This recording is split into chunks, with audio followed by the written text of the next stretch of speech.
Right. मैं आपको एक फोटो दिखाना चाहता हूँ। ये एक फोटो है, ये चाइना का एयरक्राफ्ट हाँ। कैरियर है, जिसके जिसके डेक पे या जहाँ पे लैंडिंग होती है प्लेन्स की, वहां पे क्रैक्स आ रहे हैं।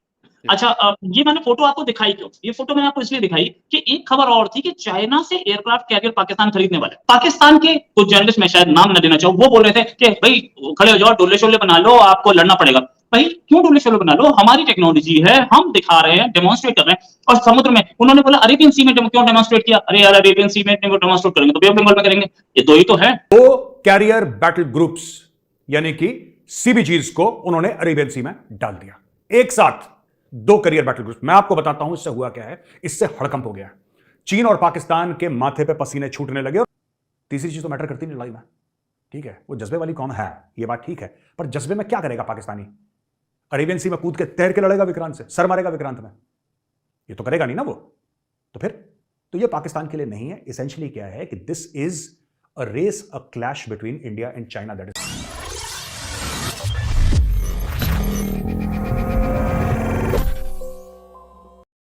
कोई नापाक चाल कामयाब होने वाली नहीं है और इस वीडियो को बहुत ध्यान से देखिएगा। नमस्कार, Karma post digital media channel में आपका स्वागत है। देखिए, भारतीय नौसेना ने अब कमर कस ली है। अब समुद्र में चीन की कोई चाल या कोई भी दादागिरी चलने वाली नहीं है। अपनी मजबूत नेवी के बलबूते अमेरिका को आंख दिखाने वाले ड्रैगन के हौसले को अब पस्त कर देगा। इंडियन नेवी का युद्धाभ्यास चीन की दादागिरी वाले दिन अब लग गए हैं। अब समुद्र की रणक्षेत्र में आईएनएस विक्रांत और आईएनएस विक्रमादित्य एक साथ दिखाई दे तो दुश्मन देश के कान खड़े होना तो लाजमी हो जाता है।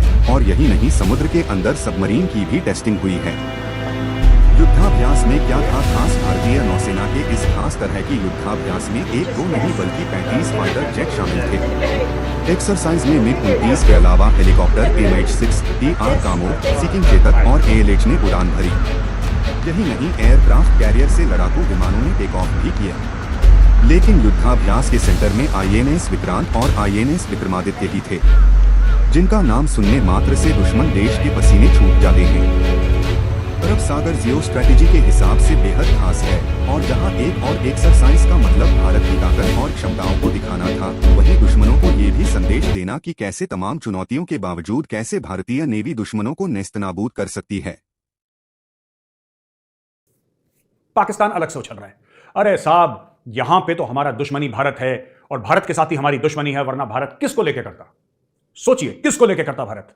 क्या भारत ने ये ईरान को डराने के लिए करा है? नहीं, ईरान के साथ तो उसके रिश्ते बड़े अच्छे हैं। क्या भारत ने ओमान को डराने के लिए करा है? नहीं, ओमान के साथ भी उसके रिश्ते अच्छे हैं। फिर और गल्फ कंट्रीज को डराने के लिए करा है? बिल्कुल नहीं, सबके साथ रिश्ते अच्छे हैं। हमारे साथ तो रिश्ते खराब हैं। इसीलिए भारत ने पाकिस्तान के खिलाफ एक्सरसाइज करी है, पाकिस्तान को ये जताने के लिए कि भाई औकात में रहो अपनी, हम तुम्हारे खिलाफ ये कर सकते हैं। लेकिन ये बात गलत है। यह बात बिल्कुल पाकिस्तान की गलत है। ऐसा हुआ नहीं है। भारत को पाकिस्तान से कोई लेना देना नहीं है। पाकिस्तान वैसे ही लूला लंगड़ा यार, कमर टूटी, रीढ़ की हड्डी उसकी टूटी, व्हील चेयर में बैठा एक बंदा, क्या लड़ोगे उससे और क्यों लड़ना चाहोगे? यह है चीन के खिलाफ। अच्छा, आप भी सोच रहे होंगे कि साहब अरेबियन सी तो इधर है, चीन उधर है, इसका चीन से क्या लेना देना है?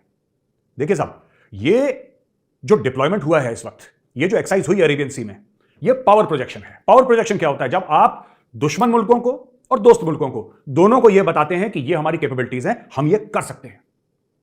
यह भारत ने करके दिखाया है। अब इस सवाल का जवाब कि भाई साहब चीन तो कहीं और है, चीन आपके ईस्ट में है, आप वेस्ट में क्या गेम खेल रहे हैं? वेस्ट में ये गेम खेल रहे हैं साहब कि at a time Indian Ocean region में, जिसको IOR कहते हैं, आप कभी भी इंडियन नेवी वालों से बात करिए, they talk about IOR, Indian Ocean region, उनकी लैंग्वेज में ही IOR निकलता है। IOR और खासतौर से अरेबियन सी का जो एरिया है, उस पूरे एरिया में 8 से लेकर 10 जहाज चाइना के घूमते रहते हैं। और कहीं ना कहीं यह प्रेशर डालना चाइना के ऊपर जरूरी है कि हमारे पास भी कैपेबिलिटी है। ये पाकिस्तानी फ्री में उछल रहे हैं, जैसे पॉपकॉर्न को आपने देखा है, वो नहीं रेडी में वो उसके बड़े से कढ़ाई के अंदर रेत डाल के फिर वो कॉर्न डालता है, वो पॉपकॉर्न बन के उछलता हवा में। ये पाकिस्तानी उछल रहे हैं। पाकिस्तान के पास ढंग की 4 फिशिंग बोट नहीं है यार। ये क्यों उछल रहे हैं कि हमारे खिलाफ, हमें पाकिस्तान के खिलाफ करने की जरूरत नहीं। ये जो एक्सरसाइज है, ये चाइना को बताने के लिए कि भाई साहब ऐसा है, बी वेल प्रिपेयर्ड, हम लोग आ रहे हैं वहां पे और ये एरिया हमारा है। तो चाइना और भारत के बीच में एक रेस लग रही है। इसमें पाकिस्तान फालतू में, बेगानी शादी अब्दुल्ला दीवाना, हाय हाय हम जीत गए, मैं तो जीत गई, ये पाकिस्तान नाचा है बीच में। लेकिन let me tell you, it's a very very serious matter. Pakistan does not have the money और the brains to fight India. ना दिमाग है ना पैसा है। रोहित जी, अगर हमारे लिए थे, चलो मैं मान लेता हूं ये बात की, चलो पाकिस्तान के लिए थे, लेकिन द थिंग इज के पाकिस्तान क्या शिप कैरियर खुद बना सकता है?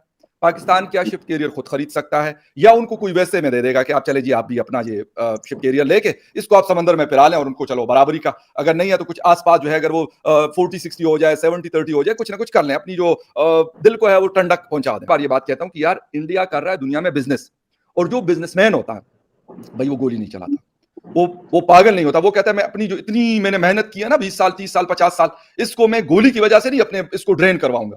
तो इस वजह से ये चीज समझने की जरूरत है, लेकिन मुझे तो अगर समझ आ गई सो आ गई, लेकिन मेरे समझने से काम नहीं चलेगा। जिनको समझना चाहिए वो समझना नहीं चाहते, इसलिए वो फिर कहते हैं कि यार आप डोले शोले बनाओ, जरा आप टाइट करके एक्सरसाइज करो, खाना शाना खाओ, और ये जो INS विक्रांत है तो इसके बदले में कोई बाबर गौरी ये फला फला फला इस तरह का कोई बना के दिखाओ। बनाना तो अभी खैर बहुत दूर है, लेकिन किससे चाइना वाइना से करके करूँ के और चलो जी बराबर कर लो कि जी सड़क कोल भी है यार, सड़ी नेवी भी जो है जहाज उतारती भी है तो चढ़ाती भी है, तो देखते हैं क्या होता है इसके साथ। राइट, मैं आपको एक फोटो दिखाना चाहता हूँ। ये एक फोटो है, ये चाइना का एयरक्राफ्ट कैरियर है, जिसके डेक पे या जहां पे लैंडिंग होती है प्लेन्स की, वहां पे क्रैक्स आ रहे हैं। अच्छा, ये मैंने फोटो आपको दिखाई क्यों? ये फोटो मैंने आपको इसलिए दिखाई कि एक खबर और थी कि चाइना से एयरक्राफ्ट कैरियर पाकिस्तान खरीदने वाला है, और मैंने सुना है कि शहबाज शरीफ साहब आपको भाई मानते हैं, तो जरा एक बार जाके बता सकते हैं वहां पे कि देखो यार कैसा है चाइनीज माल। वैसे तो हमें पहले से पता था चाइनीज माल कैसा होता है, चले तो शाम तक वरना तो चांद तक, और नहीं चल पाया तो फिर कैसे होगा। जरा अगर आप बताएं, या आप जैसे आपके जैसे भाई लोग जो हमारे जर्नलिस्ट हैं वो बताते कि यार चाइना का माल अच्छा नहीं होता, ना खरीदना। यार देखिए मैंने शायद शो से पहले भी मैं आपको बता रहा था कि एक मसला ये है, मेरे कुछ लोगों से बात हुई जो मतलब जो ये जेट फाइटर्स वगैरह की टेक्नोलॉजीज और इसके हवाले से बड़े एक्सपर्ट थे, मतलब उन्होंने पढ़ाई वही की थी, बड़ा एक्सपीरियंस रखते थे। मेरी उनसे बात हुई, मैंने उनसे एक सिंपल सी बात पूछी, मैंने कहा यार अगर मैं jet and C versus Rafale करूं आप कैसा रेट करेंगे उसको? उसने मुझे बड़ा सादा सिंपल सा जवाब दिया, मैं आपको बिल्कुल एज इट इज बताऊंगा।